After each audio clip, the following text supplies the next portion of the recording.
Yes, you're listening to the Total Cricket Podcast. I hope you're having a good one. Sachin here, as always, to take you through the latest happenings in the world of cricket. And today, I'm putting the fourth ODI between India and Australia under the microscope. Australia won the game by 21 runs. They claimed their first win of the series, albeit a consolation one. The series now 3-1 to India with a game to play. But let's start with the team news. And Australia, they made two changes with Matthew Wade and Adam Zampa returning to the team for Ashton Agar and Glenn Maxwell. India, they made a host of changes, experimenting a little bit.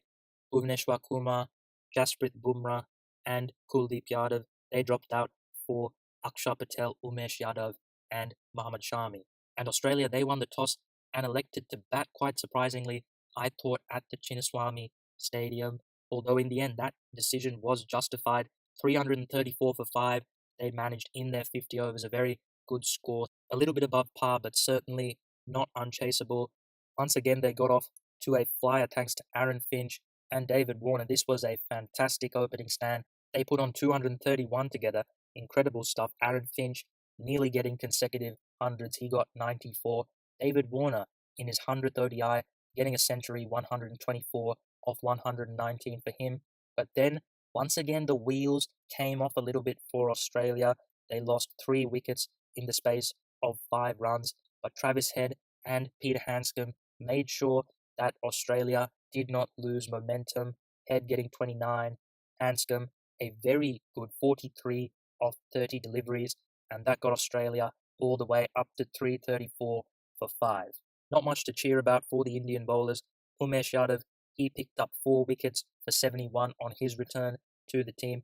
Kedar Jadhav was the only other wicket taker for the Indians.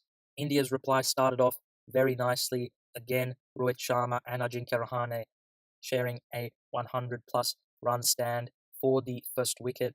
But after they got out, India kept losing wickets at regular intervals, especially Virat Kohli and MS Dhoni, the kings of the chase, both failing. That certainly didn't help them. Although Hardik Pandya, Kedar Jadhav, and Manish Pandey got them back into the game, and they were looking good, but then Jadhav and Pandey, they got out in quick succession. Dhoni soon after, and when MS Dhoni was out, you felt that India were going to struggle, and that's what ended up happening. The chase fizzled out at the end, India falling 21 runs short, 313 for 8. The Australian bowlers did a good job in this game to defend that total. Pat Cummins, he got a wicket. Nathan Coulter picked up 2. Kane Richardson was the pick of the bowlers, 3 for 58.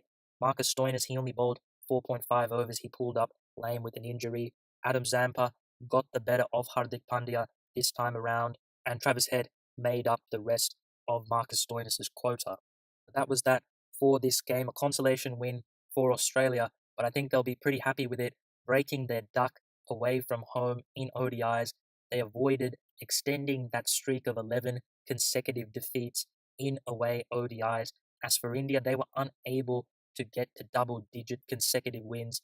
Their streak ended on 9, but I wouldn't be too quick to suggest that there's a change in the balance of power between these two teams. This was a dead rubber, and it's not like now Australia are a better team than India. Australia still need a lot of work to get back to their former glory in ODIs, and India are still a very dominant team in this format.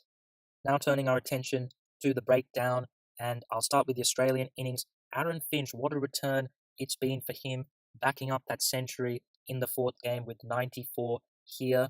He'll be disappointed that he didn't get a century holding out off Umesh Yadav, didn't quite pick the slower ball. I don't think it was a bit of a wild hack from Finch, but nonetheless, he's been a big addition at the top for Australia. He's a very good player, Aaron Finch. If the ball isn't doing much early on from the paces, then he'll more than often thrive, particularly against the spinners. He's so good hitting the ball down the ground, over the top. That's his specialty. He also sweeps very nicely through the leg side. He's particularly ruthless off the faster bowlers. A high-class player in this format of the game. David Warner, what a way to celebrate a milestone. Would you believe his 100th ODI only? You would have thought he'd have played a lot more by now, but he's been absolutely superb throughout his ODI career. This was his 14th century. Incredible stuff from him, and it was good to see him get some big runs in this series. Didn't score a half century in the first 3 games, but he certainly made up for it in this game. A typical David Warner innings, unrelenting as always, absolutely superb against the faster bowlers, pouncing on width, and against the spinners, doing what he does, slog sweeping, hitting over the top. So devastating when he's in the mood, David Warner. Travis Head did a reasonable job. He was promoted ahead of Stephen Smith after that monster opening stand, came in the 36th over. So he was in a little bit of a tricky situation, I thought. He struggled to rotate the strike in this innings, 29 off 38. Not a criticism you'd usually make of Travis Head. He's a very industrious, proactive player. He just didn't get going today, so I'm not going to chastise him too much for that. Stephen Smith, he came in after the fall of 2 quick wickets of the openers, and he had a rare failure. He only managed the 3. He'll be disappointed with dismissal. He just chipped it straight to Virat Kohli at mid-wicket off Umesh Yadav. Hasn't had the big score yet. This series has Stephen Smith. He'll be hoping for that in the 5th ODI. Peter Handscomb, I was very surprised with how he played. I must say, I didn't think that he had the capability to be a power hitter, but wow, he was very good. 43 off 30 deliveries, particularly off Umesh Yadav, that 6 over mid-wicket. That was a great shot. This was a big innings for Peter Handscomb to stake his claim to be a permanent fixture in this ODI team, because I think Australia drafted him in originally to bat in the middle overs to combat India's spinners. But now he showed in this innings that if he does have to come in the slog overs, that he can do a job. In the 3rd ODI, he struggled, but this time he did well. So hopefully for Peter Handscomb, this wasn't just a one-off. Marcus Stoinis, he came in late and hit a few big blows as he does. He's such a powerful striker of the ball, and Marcus Stoinis, I think, is going to be a feature in this Australian ODI team for a long while. Handy bowler, but more importantly, so explosive as a batsman, and he's shown he's capable of playing a big innings. Matthew Wade, I was very surprised that he came back into the team. Glenn Maxwell dropped. He has struggled greatly in this series, but I thought that was a little bit bizarre to make a big decision like dropping the keeper, only to then bring him back in the next game. Perhaps Maxwell and Wade couldn't play in the same team together. We all know the issues that those two have had, but more likely than not, it was simply the fact that Australia wanted to give Maxwell a breather, and Wade was the only spare batsman left in the squad. As I've said before, with Matthew Wade, he hasn't performed in tests or ODIs in the recent past, and he'll be very lucky to hold on to his spot in the Ashes. I think that the lack of alternatives may be the thing that saves him, but watch that space for Matthew Wade. The Indian bowlers, there was a lot of rotation. I was quite surprised that Mohammad Shami and Umesh Yadav did come back. They haven't played ODI cricket since the West Indies series. They were rested against Sri Lanka, and now coming into this game, they don't have a lot of game time under their belt in the last 6 weeks, and it showed. They looked a little bit rusty. Mohammad Shami couldn't quite get it going, although he was decent enough with the newer ball, wasn't particularly great later in the innings, and Umesh Yadav, he struggled greatly. If you look at his 4 wickets, it was more the batsmen getting themselves out, holding out to fielders, rather than Umesh Yadav getting the wickets, except for perhaps the Finch dismissal. It was a clever slow ball from Yadav, but I think that Shami and Yadav are firmly now backups in the ODI team. Bhuvneshwar Kumar and Jasprit Bumrah have more skill than them in this format, and I think that works well for India. These two are their frontline seamers in tests, so they're going to be able to manage their workload by resting them during limited overs series. So I think that actually works quite nicely for the Indians. But we do know that Mohammad Shami and Umesh Yadav are very good bowlers in their own right, just not India's best bowlers in this format. Akshar Patel, he came back into the team. He was injured for the first 3 games, and perhaps he still wasn't fully fit. Didn't have a good outing, went for 66, didn't pick up a wicket, got hit for a few sixes, particularly Aaron Finch showed a liking to him. I do have a lot of sympathy for spinners bowling at the Chinnaswamy Stadium in Bengaluru. The boundaries are so short, you're on a hiding to nothing, but still Akshar did put a few too many balls in the slot. I think you have to pull your length back a little bit more and keep it out of the arc. Maybe bowl it a little bit wider or fire it into the legs. You've got to keep it out of that scoring arc. But still, I think Akshar Patel has performed well enough to get another opportunity. I expect him to improve in the next game. Hardik Pandya, he only bowled the 5 overs in this one. Nothing special, wasn't bad, wasn't great. He is an X factor. He's not a consistent performer yet with the ball. Some days he's good, some days he's ordinary. This was one of his ordinary days. Yuzvendra Chahal, he didn't have a great day either. Much like Akshar, struggled with the shorter boundaries, but he does play his IPL cricket in Bengaluru, so he knows how to bowl on this ground. And you did see a little bit of that know-how. He tried to keep the ball out of the batsman's arc, but still, that pitch is so flat, so good for batting that sometimes you're still going to get hit for a boundary, and there's nothing you can do about it. But again, Yuzvendra Chahal has performed really nicely for India in the last few series. He is becoming a quality player for them. Much like Akshar, I think he'll improve. This was probably the worst he's bowled all series, Yuzvendra, so I'll give him a bit of slack in this one. Kedar Jadhav, he was arguably the pick of the bowlers today, 1 for 38 in his 7 overs, certainly the most economical. There's something about his bowling. When you watch it, you think, how on earth is this guy going to be successful? He waddles in, and with that round arm action, it almost looks horizontal. He doesn't spin it, but the ball actually drifts in with the arm. It's almost like the ball swings. It's bizarre, something that a lot of batsmen wouldn't have seen before, and perhaps it's that unfamiliarity with that style that has been the reason for his success as a bowler. He's a surprise element in this Indian team. When things quite aren't going to plan, he more often than not has been someone that Virat Kohli has turned to, and he's delivered pretty often. So I think he's a good sixth option for this Indian team. But into the Indian batting, and they'll be disappointed that they didn't chase this down. I think they would have backed themselves too. But as I mentioned before, Kohli and Dhoni, they didn't make runs. Those two are the kings of the chase. If they score runs, India will win 90% of the time in a chase. So I think that was an issue for India. But in general, a lot of starts, no one got a big score. I think there needed to be a century in this innings. They kept losing wickets at regular intervals, which slowed the momentum. Ajinkya Rahane, 3 half-centuries in a row for him in this series. He's been doing a good job in place of Shikhar Dhawan. Not as powerful a striker of the ball, but still a high-quality batsman. And he looked good. He'll be disappointed that he held out in the deep off Kane Richardson when he was going along nicely. India were cruising at that point. I think he would have liked to go on with more of these starts in this series. Hasn't been able to get the big score despite getting a lot of half-centuries. Regardless, Ajinkya Rahane is a pretty good backup opener, if I do say so myself. Rohit Sharma, he was looking excellent, 65 off 55, bludgeoning the bowling to all parts, but I think his wicket was crucial in this chase. A fantastic piece of fielding from Stephen Smith at backward point, diving full strength to his left, picked up through Matthew Wade, wasn't at the stumps.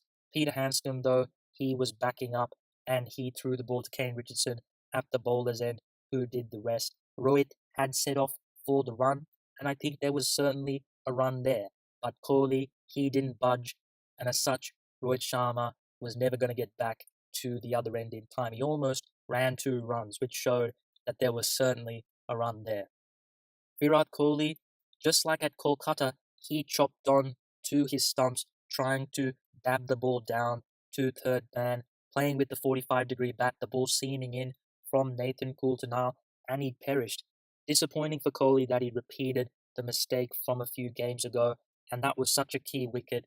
Kohli, always the man in a chase, getting that run out of Rohit, quickly followed by that Kohli dismissal. That was a key phase in the game. Hardik Pandya batting at number 4. Again, is this going to be a permanent thing from India?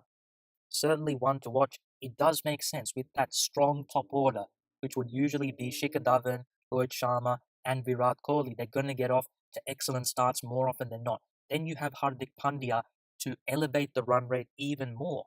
I think it's a good idea, only though if they get off to a good start. If they lose a couple of early wickets, I don't think Hardik is the guy you want to expose too early in the innings. So I think this should be a flexible thing. Depending on the situation, Hardik can be promoted or he can come later in the innings. I think he acts as a floater, gives India great flexibility in their batting lineup. But nonetheless, He got a good 41 off 40 Hardik, as usual, belting a few sixes again off Adam Zampa, but this time Adam Zampa was able to get his man. He fired it in quicker, flatter into the legs. Hardik went for the slog sweep and he top edged it and held out in the deep. So that was another big wicket for Australia when Hardik was looking dangerous. Kedar Jadhav, though, he was looking really good as well at the other end. He made 67 off 69, typical Kedar innings, coming in and belting the bowling all around. The biggest criticism I've had of him is not letting himself get his eye in, build an innings. I thought he was a lot better in that regard, but he couldn't quite get going in the slog overs, and eventually he held out, skewed one to Aaron Finch at long off. He'll be disappointed with that. He's very strong square of the wicket, particularly off the spinners, but I think he is a little bit on the shorter side. It is harder for him to hit down the ground. So I think that's something that oppositions are looking to expose. Manish Pandey batting again at number 6. Is he becoming a finisher for this Indian team? Finished the job in the last game and he looked really good while he was out there here in this one. 33 off 25 for him, but crucially he got out at a bad time, much like Kedar Jadhav. Manish Pandey went 3 balls later, and that back-to-back blow for India was a killer. Those two were looking like they were going to take them home, but they weren't quite bringing the run rate down enough. They had to keep going big, and they perished. Manish Pandey going for a pull off Pat Cummins. The ball just skidded on a little bit, and he was cleaned up. But perhaps Manish Pandey has found his position. Going to be interesting to see. Will Pandey and Hardik simply swap depending on the situation between 4 and 6? That's going to be something that is going to be interesting to see in the future for India. MS Dhoni, come at the hour, come at the man. Not this time. Not this time. 13 off 10. He looked set to carry India over the line, but perhaps there was a little bit too much to do even for MS. Wickets were falling quickly around him. The run rate was getting very steep, and he couldn't quite find the boundary. That has been the biggest decline in MS's batting over the years. He's not able to find the boundary at will like he once was in his prime. But regardless, he's still a valuable asset to this Indian team today. Just wasn't the day. Kane Richardson bowled a lovely slow ball cutter. MS chopped it on to his stumps, and his dismissal, I think, ended the game.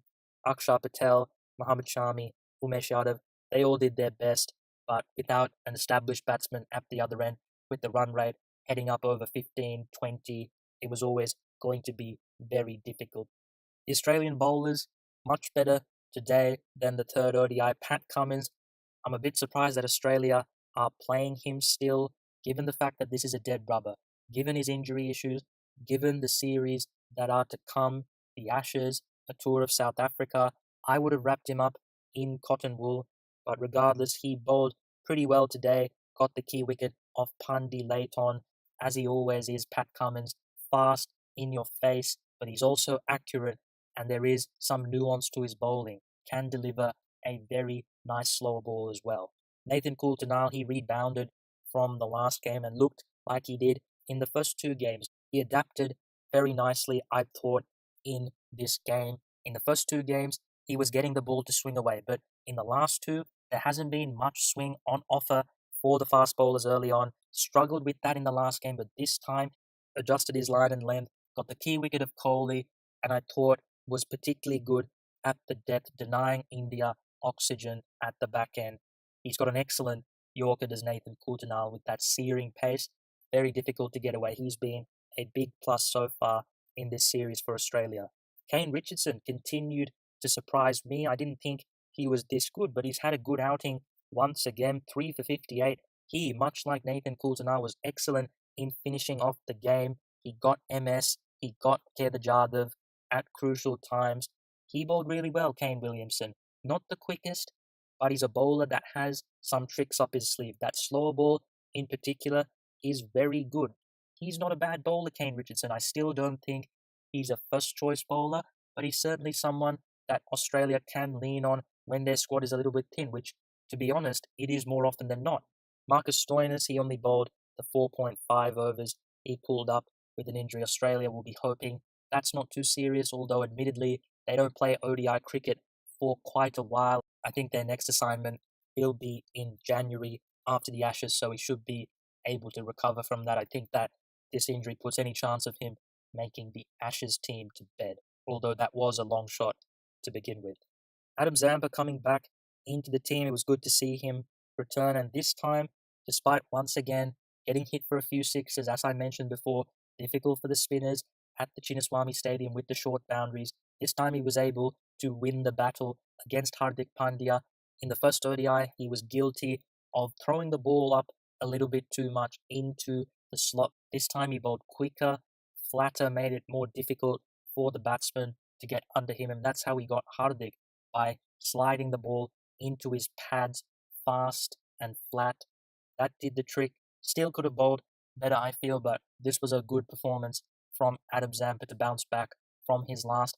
I think he's been quite good for Australia in ODIs. He's still not the finished product, but as a wrist spinner, he's going to create wicket opportunities. It is difficult to bowl in India in ODIs for the spinners, given that most of the grounds have short boundaries, the pitches are flat. It is a tough gig, but I think Australia need to persist with Adam Zampa. He is a good bowler. Travis Head, he was forced to bowl some overs due to Stoinis' injury, and I think this showed why he hasn't bowled yet. Australia can get away with Head bowling in Australia, where they're usually more dominant, and after the opposition is pounded a bit by the fast bowlers, Head can sneak in after the power play and get through a few overs quickly.